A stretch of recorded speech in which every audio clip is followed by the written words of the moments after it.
Bernard Tobin here at the Ontario Soil and Crop Improvement Association. We're taking a deep dive today into MicroSmart, micronutrients, and we're here in Kingston, Ontario. And I'm catching up now with Pierre Migner from Agro 100. He is the Research and Development Director. Pierre, thanks for stopping by. Thank you. Thank you for having me.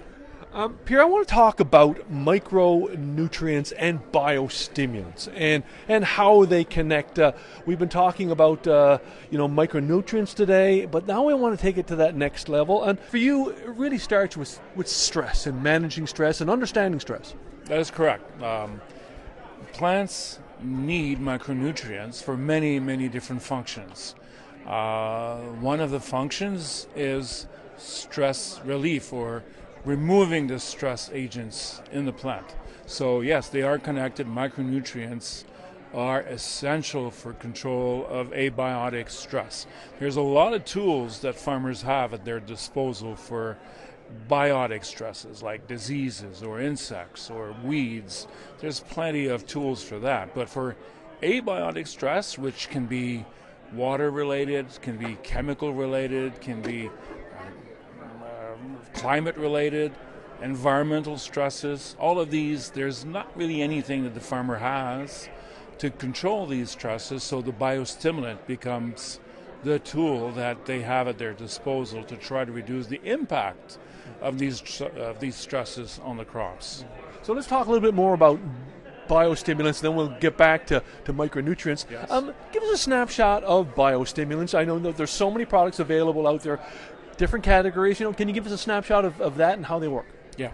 Well, there's an official definition of biostimulants. Basically, biostimulants are products that improve nutrient use efficiency and or reduce the impact of abiotic stresses on crops.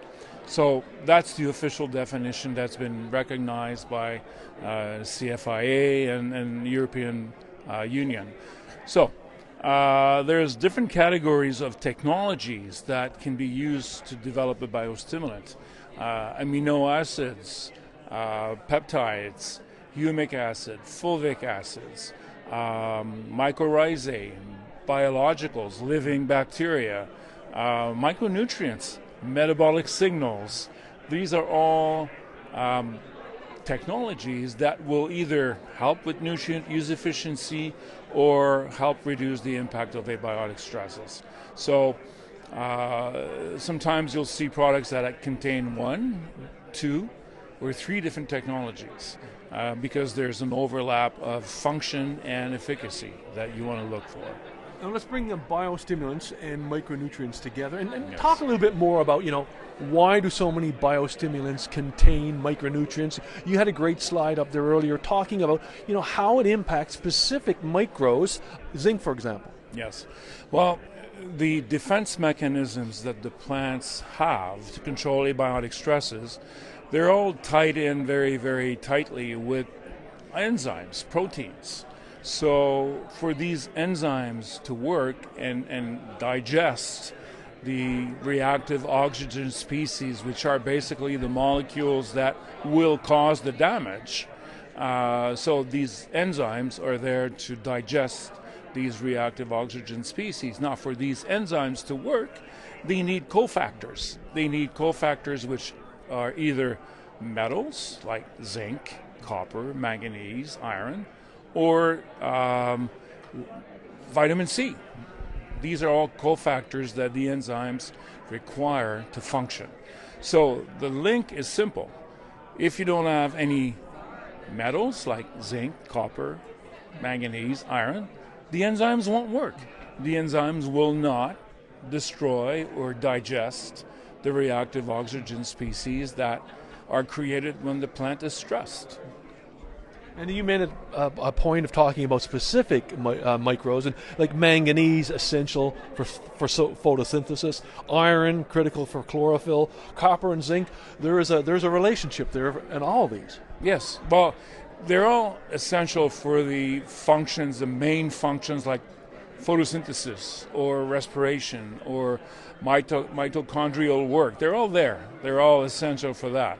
The link with stress is not necessarily with these functions, but more with the activity of the enzymes to digest the reactive oxygen species. I say digest, I mean destroy or get rid of these reactive oxygen species.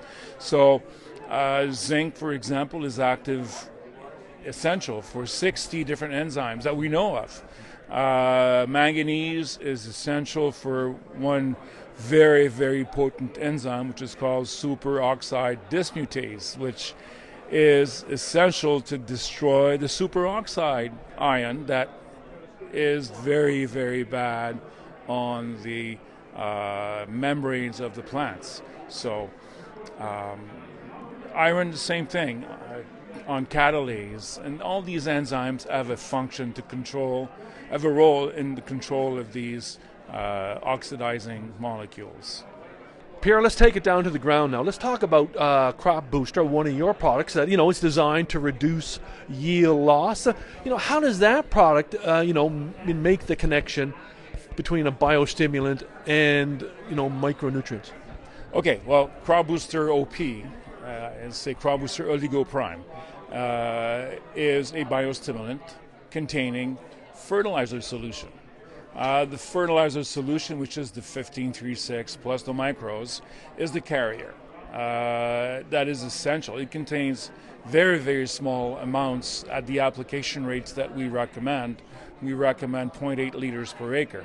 So if you make the calculations, that represents about 0.3 pounds per acre of N, which is non-significant.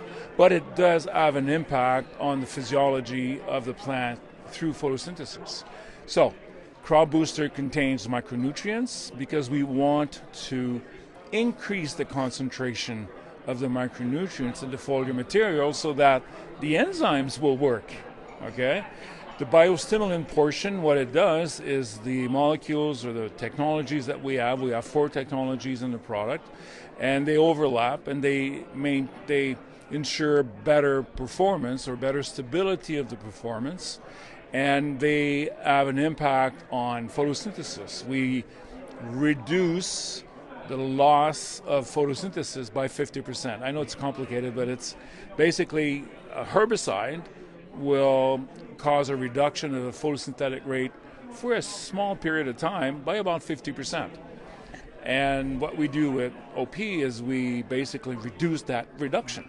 Okay, so what we decided to do with Crop Booster OP is that we know the plant is going to be stressed, and we said, okay, what is the most common stress that the crop will suffer from during a growing season? And the first one that came to mind, and we know it's going to happen every year, and we know when it's going to happen, is the herbicide application. The herbicide will cause a small stress that will last 2, 3, 4, 5 days. That lag phase will have an impact on the total biomass produced during the growing season, and that biomass is the yield difference at the end of the season. So what we've seen since 2017, we've been testing the product and technologies at 3 research stations, independent third-party research stations here in Ontario and Quebec. And what we have is we've used it with group 27 herbicides. We focused on group 27 herbicides because they're the most commonly used. And because of the group 27 herbicides impact on production of ROS, we thought that it would work, and it does. Since 2017, we've maintained yield increases between 6 and 7 bushels per acre for those 15 trials that have been run since 2017. Pierre, final question, and that is, we continue to learn about biostimulants. We continue to learn about, here their relationship with micronutrients. Biostimulants, what do we need to learn? What do we need to know more about to push this forward?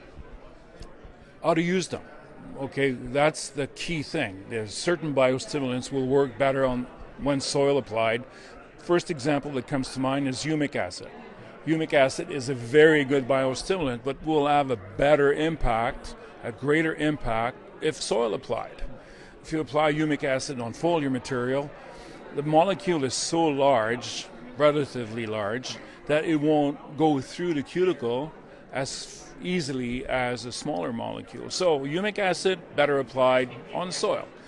And the final example is biologicals.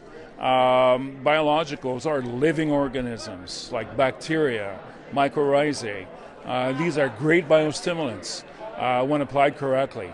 Biologicals are living. You cannot leave them on the shelf in the shed for a year and expect them to perform as well the year after, because they're going to die. They're living for a while. If you leave them in bad storage conditions, then you're going to lose them. Well, Pierre, I appreciate you taking the time here. A great conversation. Learned a lot. Thanks for stopping by. I always appreciate you making time for Real Agriculture. My pleasure. Thank you for having me.